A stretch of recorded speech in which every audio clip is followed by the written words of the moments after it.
ഹിന്ദു മുസ്ലിം ഭിന്നതയുണ്ടാക്കുക ആ രീതിയിൽ ഭൂരിപക്ഷതാവാദത്തിൽ അധിഷ്ഠിതമായ ഒരു രാഷ്ട്രീയ തന്ത്രമാണ് നരേന്ദ്രമോദി 2014 മുതൽ വളരെ സമർത്ഥം ഇവിടെ പ്രയോഗിച്ചുകൊണ്ടിരിക്കുന്നത്. ആ രീതിയിലുള്ളൊരു സോഷ്യൽ എഞ്ചിനീയറിംഗാണ് മോഡിയോ അമിത്ഷയോ ഒക്കെ കഴിഞ്ഞ കാലങ്ങളിൽ പ്രയോഗിച്ചത്. ഈ തെരഞ്ഞെടുപ്പിൽ അവരത് തന്നെയാണ് ചെയ്യുന്നത്.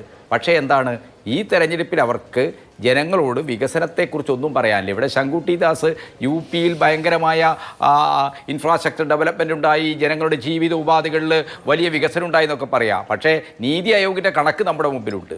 ജീവിത ഗുണനിലവാരത്തിൽ ഇന്ത്യയിൽ ഏറ്റവും പിന്നോക്കം നിൽക്കുന്ന സംസ്ഥാനങ്ങളിൽ ഒന്നാണ് യു.പി എന്ന് പറയുന്നത്.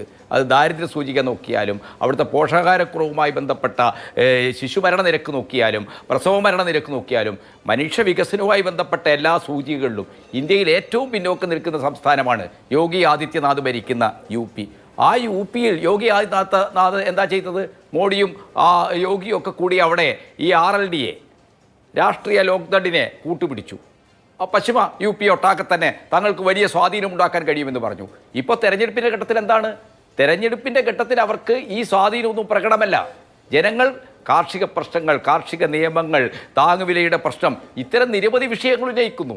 എന്നു മാത്രമല്ല, തൊഴിലില്ലായ്മ ഏറ്റവും രൂക്ഷമായ രീതിയിൽ യുവാക്കൾ ഉന്നയിക്കുകയും ആ വിഷയത്തെ കേന്ദ്രീകരിച്ചുള്ള രാഷ്ട്രീയ നിലപാടുകളിലേക്ക്, സമ്മതിദാനാവകാശം രേഖപ്പെടുന്നതിലേക്ക് അവർ പോകുമെന്ന അവസ്ഥ വരുന്നു. അതൊക്കെ കണ്ടുകൊണ്ടാണ് ശങ്കുട്ടി ദാസ്, ഞാനിവിടെ പറഞ്ഞപ്പോൾ ശങ്കുട്ടി ദാസ് പറഞ്ഞത് അതൊക്കെ നിങ്ങളുടെ വെറും തോന്നലാണെന്നാണ്. എന്നാൽ യാഥാർത്ഥ്യം എന്താണ്? 21 സംസ്ഥാനങ്ങളിൽ തെരഞ്ഞെടുപ്പ് കഴിഞ്ഞു, ഒന്നാം ഘട്ടം.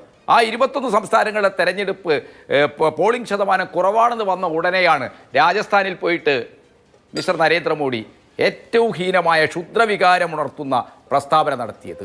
മുസ്ലിങ്ങളെല്ലാം നുഴഞ്ഞുകയറ്റക്കാരാണെന്നും, മുസ്ലിങ്ങൾ പെറ്റുപെരുകുന്നവരാണെന്നും, അവർ രാഷ്ട്രസമ്പത്ത് കവർന്നെടുക്കുന്നവരാണെന്നൊക്കെയുള്ള അങ്ങേയറ്റ അപകടകരമായ ഒരു ഭരണഘടന പിടിച്ച് സത്യമിട്ട് ആ ഭരണഘടനയോടുള്ള ഉത്തരവാദിത്തത്തിൽ രാജ്യം ഭരിക്കുന്ന ഒരു പ്രധാനമന്ത്രി എന്ന് ഒരിക്കലും ഉണ്ടാകാൻ പാടില്ലാത്തതാണ്. വളരെ താഴ്ന്ന ഒരു RSS പ്രചാരകൻ്റെ വൃത്തികെട്ട വിദ്വേഷ പ്രചരണം നരേന്ദ്രമോദി എന്ന് പറയുന്ന ഇന്ത്യൻ പ്രധാനമന്ത്രി ആരംഭിച്ചത് ഈ തെരഞ്ഞെടുപ്പുകളിൽ കുറഞ്ഞു വരുന്ന പോളിംഗ് ശതമാനം. മോഡിക്ക് ഇന്റലിജൻസ് വിഭാഗത്തിൻ്റെയൊക്കെ നല്ല റിപ്പോർട്ട് ഉണ്ടാവുമല്ലോ. എല്ലാ റിപ്പോർട്ടുകളും മോഡിയുടെ മുമ്പിലുണ്ട്. ആ റിപ്പോർട്ടുകളൊക്കെ തന്നെ പ്രധാനമന്ത്രി എന്ന നിലയ്ക്ക് മോഡിക്കൊരു കാര്യം അറിയാം. അതെന്താണ്? ഈ തെരഞ്ഞെടുപ്പിൽ കഴിഞ്ഞ 2 തെരഞ്ഞെടുപ്പുകളെ പോലെ ജനങ്ങൾ ഞങ്ങളുടെ കൂടെയല്ല. 2019 നോട്ട് നിരോധനവും GST ഒക്കെ BJPക്കെതിരായിട്ട് വലിയ ജനവികാരമായി വരുമെന്ന് വന്നപ്പോഴാണ് പുൽവാമയിൽ സ്ഫോടനമുണ്ടായത്. അത് ആസൂത്രിതമായി സൃഷ്ടിക്കപ്പെട്ടതാണെന്ന് അന്നത്തെ കാശ്മീർ ഗവർണർ തന്നെ, സത്യമാലിക്ക് തന്നെ ഇപ്പോൾ വെളിപ്പെടുത്തി കഴിഞ്ഞിട്ടുണ്ട്.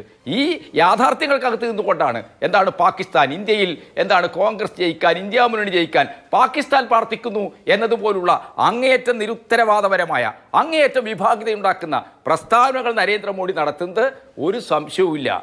ഈ തെരഞ്ഞെടുപ്പിൽ അവർ വലിയ ഭീഷണി നേരിടുന്നു. അവരുടെ നില പരിങ്ങലിലാണെന്ന് ചർച്ചയ്ക്ക് വരുന്ന ശങ്കുട്ടി ദാസിനേക്കാളൊക്കെ നന്നായിട്ട് ഇന്റലിജൻസ് റിപ്പോർട്ടുകളുടെ അടിസ്ഥാനത്തിൽ മനസ്സിലാക്കാൻ കഴിയുന്ന ഒരാളാണ് നരേന്ദ്രമോദി. നരേന്ദ്രമോദിക്കറിയാം ഈ തെരഞ്ഞെടുപ്പിൽ ജനങ്ങൾ ഞങ്ങൾക്ക് അനുകൂലമായ ഒരു നിലപാട് സ്വീകരിക്കാൻ പോകുന്നില്ല. ഇന്ത്യ മുന്നണി അതിനെ പല തരത്തിൽ ദുർബലപ്പെടുത്താൻ, അസ്ഥിരീകരിക്കാൻ പല ഇടപെടലുകളും നരേന്ദ്രമോദി നടത്തിയെങ്കിലും, BJP നടത്തിയെങ്കിലും അതിനെ എല്ലാം അതിജീവിച്ചുകൊണ്ട് അടിസ്ഥാന ജീവിത പ്രശ്നങ്ങളെ, ഭൗതിക ജീവിതവുമായി ബന്ധപ്പെട്ട പ്രശ്നങ്ങളെ മുൻനിർത്തി എല്ലാ മതവൈകാരികതകളെയും മാറ്റി നിർത്തിക്കൊണ്ട് ജനങ്ങൾ മോഡി സർക്കാരിനെതിരായി ചിന്തിക്കുന്നു എന്നുള്ളതാണ് ഈ തെരഞ്ഞെടുപ്പിൽ ഇതുവരെയുള്ള പോളിംഗ് സൂചനകളൊക്കെ നോക്കുമ്പോൾ നമുക്ക് മനസ്സിലാക്കാൻ കഴിയും.